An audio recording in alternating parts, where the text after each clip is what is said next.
உலக மக்கள் எல்லோருக்கும் வணக்கம். நான் உங்கள் ஜி கோபால் பேசுகிறேன். இன்னைக்கு நம்ம பார்க்கக்கூடிய விஷயம் என்னன்னா, சனி பகவானின் நட்சத்திர பெயர்ச்சி. இந்த சனி பகவானுடைய நட்சத்திர பெயர்ச்சி ஆகப்பட்டது எப்ப நடக்குதுன்னா, சனி பகவான் கும்பத்துல இருக்கிறாங்க. கும்பத்துல சதயம் நட்சத்திரத்துல டிராவல் பண்ணிட்டு இருக்கிறாங்க. அந்த சதய நட்சத்திரத்திலிருந்து மே 1 போரட்டாதி நட்சத்திரத்துக்கு சனி பகவான் வர்றாங்க. அப்ப அந்த போரட்டாதி நட்சத்திரத்துல வரக்கூடிய அந்த சனி பகவான் மீன ராசிக்காரங்களுக்கு எந்த விதமான பலனை கொடுக்கவிருக்கிறார் அப்படிங்கிற விஷயத்தை தான் இப்ப நாம் பார்க்க போறோம். மீனராசி. மீனராசிக்கு இந்த சனி பகவானின் நட்சத்திர பயிற்சி போரட்டாதி நட்சத்திரத்துல வர்றதுனால அந்த போரட்டாதி நட்சத்திரமும் மீன ராசியினுடைய அதிபதி.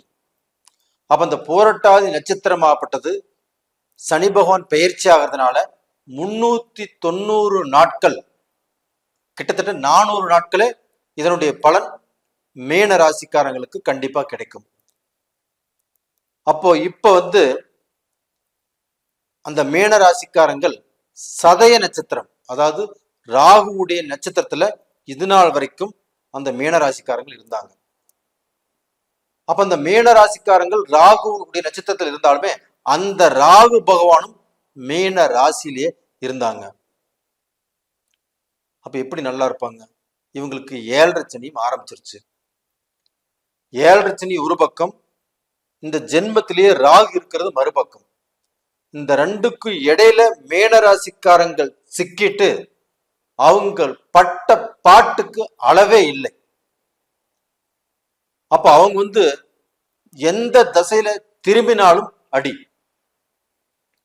அப்போ ஒருத்தருக்கு வாழ்க்கையில நல்லது நடக்கல, இன்னொருத்தருக்கு தொழில நல்லது நடக்கல, ஒருத்தர் ரொம்ப மேல இருந்து அடிபட்டு கீழே வந்தாச்சு, ஒரு சிலருக்கு ஆகப்பட்டது விபத்து, ஒரு சிலருக்கு வாழ்க்கை அமையல, ஒரு சிலருக்கு அமைஞ்ச வாழ்க்கையில பிரச்சனை அவங்க நல்லா வாழல. அப்ப டோட்டலா ஒரு மனிதனுக்கு எத்தனை பிரச்சனைகள் இருக்குதோ அத்தனை பிரச்சனைகளையும் மீனராசிக்காரங்க சந்திச்சிருப்பாங்க. ஏன்னா இந்த ராகு ஜென்மத்திலே இருந்தாங்க. அது போக இந்த 7.5 சனியும் இவங்களை படாத பாடுபடுத்திடுச்சு. அப்ப இந்த பிரச்சனைகளிலிருந்து இவங்கள் விடுதலை பெறுவார்களா மாட்டார்களா அப்படின்னா, அந்த விடுதலை பெறக்கூடிய டைம்ங்கிறது வந்தாச்சு. ஏன்னா குரு பகவான், அதாவது போரட்டாதி நட்சத்திரம் குரு பகவானின் நட்சத்திரம், அந்த குரு பகவானும் இவங்களுடைய ராசிக்கு 3வது இடத்துல பெயர்ச்சியை இருக்கிறாங்க. அப்ப டோட்டலா பாத்தீங்கன்னா மீன ராசிக்காரங்களுக்கு அந்த குரு பகவானுடைய பார்வை எங்க விழுகுதுன்னா, மீன ராசிக்கு 7ஆம் இடத்தை அந்த குரு பார்க்குது. அப்ப அந்த குரு 7ஆம் இடத்தை பார்ப்பதால் கண்டிப்பாக உங்களுக்கு அந்த திருமண பாக்கியம், திருமண யோகம், உங்களுடைய குடும்பத்திலையும் சுபகாரிய கலை கட்டக்கூடிய டைம்ங்கிறது வந்தாச்சு.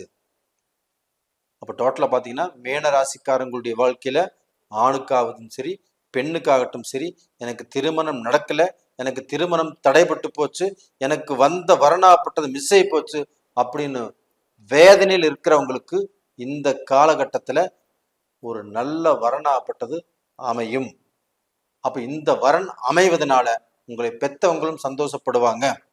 அப்ப உங்க பெத்தவங்க உங்களுக்கு நல்ல ஒரு வாழ்க்கை அமையாதா அப்படின்னு காத்துட்டு இருக்கிறாங்க. அவங்களும் எத்தனையோ இடத்துல மாப்பிள்ளை பார்த்து பொண்ணு பார்த்து அதுல எல்லாமே பிரச்சனை குழப்பங்கள் அவங்க தரமாட்டேன்னு சொல்லி எத்தனையோ வேதனைக்கு ஆளாகி இன்னைக்கு அவங்களும் சாமி கும்பிட்டு இருக்கிறாங்க.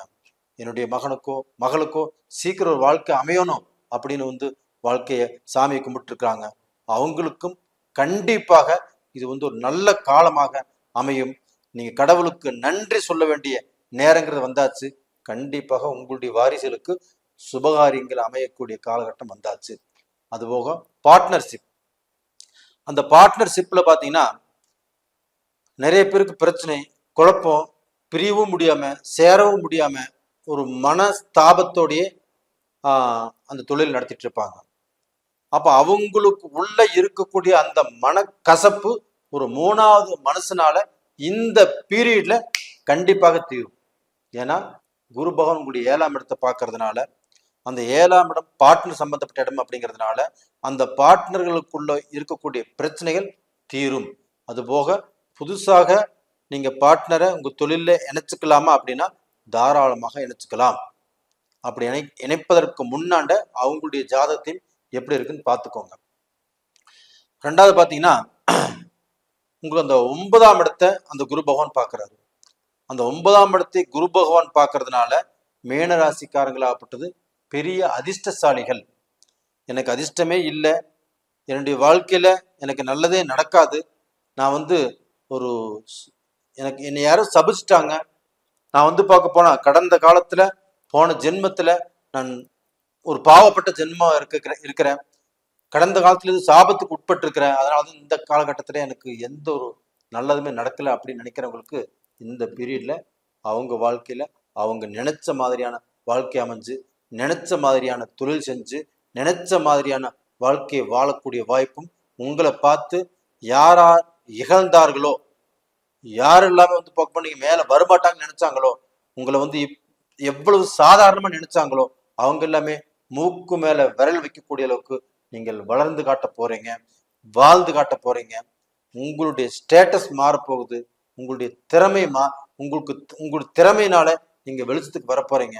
கண்டிப்பாக இது நடக்கும். இது போக பார்த்தீங்கன்னா, மீனராசிக்காரங்கள் அவங்க வாழ்க்கையில நல்ல நிலைமைக்கு வந்துருவாங்க. அவங்களுக்கு புத்திர பாக்கியம், குழந்தை செல்வம் இல்லைங்கிற வேதனை ஒரு பக்கம் இருந்துட்டே இருக்குது.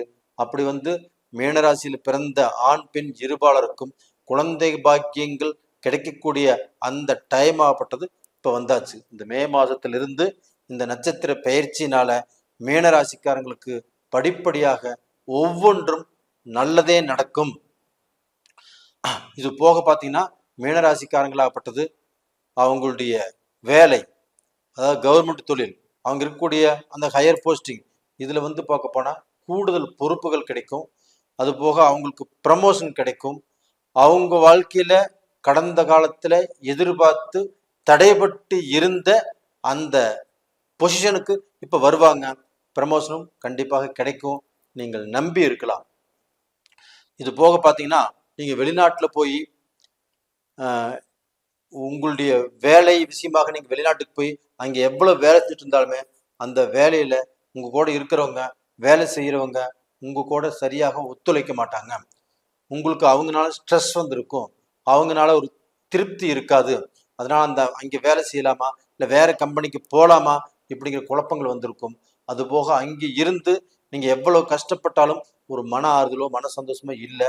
ரெண்டாவது அங்கேயே அந்த நாட்டிலேயே இருக்கிறவங்க, இப்போ Singapore, Malaysia, Canada, Australia, UK, US இந்த மாதிரி இடத்துல இருக்கிறவங்க எல்லாம் பார்த்தீங்கன்னா தன்னைத்தானே வருத்தி கொண்டு என்னடா பண்றது, வேற வழி இல்லையே அப்படிங்கிற சூழ்நிலைக்கு தான் போயிட்டு இருக்காங்க இல்லையோ, அவங்க நல்ல திருப்தியோ ஒரு நல்ல ஒரு மனநிலையோ ஒரு நல்ல சந்தோஷமோ இல்லை.